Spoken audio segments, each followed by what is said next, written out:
नमस्कार, स्वागत है आपका ओमान न्यूज हिंदी में एक बार फिर से। सऊदी के क्राउन प्रिंस सलमान के 2 दिनों की आधिकारिक यात्रा समाप्त हो चुकी है। 6 दिसंबर और 7 दिसंबर 2 दिन ये ओमान में रहे और इन दोनों दिनों के यात्रा के बाद एक संयुक्त प्रेस कॉन्फ्रेंस आयोजित किया गया, जिसमें महामहिम सुल्तान हैतम बिन तारिक और सऊदी के क्राउन प्रिंस सलमान ने भाग लिया। और दोनों देशों के लोगों के भलाई को देखते हुए दोनों देश राजनीति हो, आर्थिक क्षेत्र हो या फिर सैन्य और सुरक्षा के मसलों में एक दूसरे का सहयोग करने के लिए जो वार्ता की है और बहुत सारे एमओयू पे भी साइन किया है, जो कि दोनों देशों के जो विजन है उसको प्राप्त करने में बहुत ज्यादा मददगार साबित होकर दिख। ओमान और सऊदी ने एक संयुक्त बयान जारी करते हुए बताया है कि हमें खुशी हो रही है कि सऊदी और ओमान के बीच में 725 किलोमीटर की लंबी सड़क को खोल दिया गया है और इसके खुलने से सऊदी और ओमान के बीच में जो आपूर्ति श्रृंखला है, जो डिलीवरी चेन सिस्टम है, इससे बहुत ज्यादा दोनों देशों को फायदा होगा। जो सामाजिक दूरियां हैं वो मिट जाएंगी, लोगों के आवागमन में कोई भी परेशानी नहीं होगी, साथ में जो माल ढुलाई है उसमें भी बहुत ज्यादा फायदा होने वाला है दोनों देश के निवेशकों को। यूएई सरकार ने अब वीकेंड को नए तरीके से डिफाइन किया है। अभी तक यूएई में शुक्रवार और शनिवार को वीकेंड मनाया जाता था, लेकिन अब 1 जनवरी 2022 से नया वीकेंड सरकारें अपनाने जा रही हैं। जी हां, ये जो कदम है वो एक नए कार्य दिवस के शैली को परिभाषित करेगा, यानी कि सोमवार से लेकर के शुक्रवार दोपहर 12:30 बजे तक जो काम काज होगा, उसके बाद सैटरडे और संडे को वीकेंड के रूप में, छुट्टी के रूप में मनाया जाएगा यूएई में। हालांकि अभी सभी खाड़ी के देशों में जो वीकेंड डेज है वो शुक्रवार और शनिवार ही के तौर पे मनाया जाता है। जो सार्वजनिक छुट्टी रहती है वो शुक्रवार को ही रहती है। पर्यावरण प्राधिकरण लगातार अपने लक्ष्य की तरफ बढ़ता जा रहा है, जैसा कि पर्यावरण प्राधिकरण ने 10 मिलियन पेड़ लगाने की जो दृढ़ संकल्प लिया है। इसी के क्रम में निजवा के विलायत में 100 पेड़ों को लगाया गया। इन 100 जंगली पेड़ों को लगाने के बारे में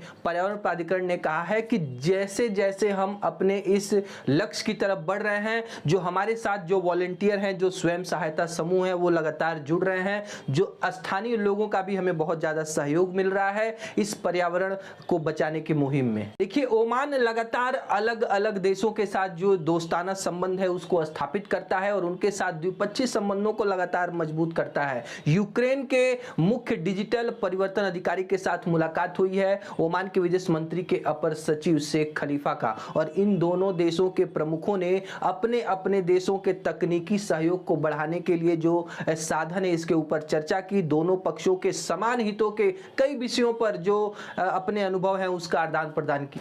ओमान में ब्लड की आवश्यकता है। ओमान के केंद्रीय ब्लड बैंक ने एक अपील करते हुए कहा है कि यदि आप बाउसर के आसपास के इलाकों में रहते हैं तो वहां पर आप ब्लड बैंक में जाकर अपने रक्त को दान कर सकते हैं, और इसके लिए जो टाइमिंग है सवेरे 8 बजे से शाम 6 बजे तक इन आप सेंटर्स में जाके अपने ब्लड को डोनेट कर सकते हैं। इसके लिए व्हाट्सएप नंबर है, वहां से आप कांटेक्ट करिए, अपना शेड्यूल अपॉइंटमेंट बुक कीजिए, उसके बाद आप जाकर के वक्त दान करके किसी की जिंदगी को बचा सकते हैं। भारत के परिवार स्वास्थ्य कल्याण मंत्रालय ने पिछले 24 घंटों का आंकड़ा जारी करते हुए बताया है कि भारत में 8,439 नए कोविड मामले सामने आए हैं। 195 लोगों की दुखद मृत्यु हुई है। भारत में इस समय एक्टिव केस 93,733 हैं और इस समय जो लोग वैक्सीन लगवा चुके हैं उनकी संख्या लगभग 130 करोड़ के आसपास पहुंच चुकी है। ओमिक्रॉन वायरस लगातार अपने हाथ पांव पसार रहा है। इस समय भारत में 24 केस मौजूद हैं। 2 नए केस मुंबई में सामने आए हैं और इन सभी लोगों का जो ट्रैवल इतिहास रहा है वो साउथ अफ्रीकन कंट्री से जुड़ा हुआ है, और इन सभी लोगों को स्वास्थ्य मंत्रालय के अधिकारियों के द्वारा क्वारंटीन रखा गया है। और एयरपोर्ट्स पे हाई रिस्क कंट्री से आने वाले लोगों का एक एहतियात उपाय को बढ़ा दिया गया है, यानी कि आने के बाद इनको फिर से आरटीपीसीआर टेस्ट करवाना पड़ रहा है एयरपोर्ट पे, और यदि इनमें लक्षण पाए जाते हैं तो इनको 7 दिनों का इंस्टीट्यूशन क्वारंटीन और उसके बाद फिर से 7 दिनों का होम आइसोलेशन रहना। ओमान के स्वास्थ्य मंत्रालय ने पिछले 24 घंटों में 19 नए कोविड मामले दर्ज किए हैं, और देखिए किसी की भी मृत्यु पिछले 24 घंटे में नहीं हुई है। 3 लोग रिकवर हुए हैं पिछले 24 घंटे के अंदर, और ओमान में इस समय दर्ज कुल कोविड संख्या 3,04,631 है। मरने वालों का आंकड़ा 4,113 पे रुका हुआ है, और इस समय हॉस्पिटल में 3 लोग एडमिट है और तीनों लोग क्रिटिकल कंडीशन में है, आईसीयू में एडमिट है, और पिछले सिर्फ 24 घंटे के दौरान एक व्यक्ति को हॉस्पिटल में ले जाने की आवश्यकता पड़ी है। अभी तक ओमान में ओमिक्रॉन वायरस का कोई भी केस सामने नहीं आया है। जिस भी देश से लगता है कि ओमान को खतरा है, ओमानी सरकार उस देश के ऊपर यात्रा प्रतिबंध लगा दे रही है।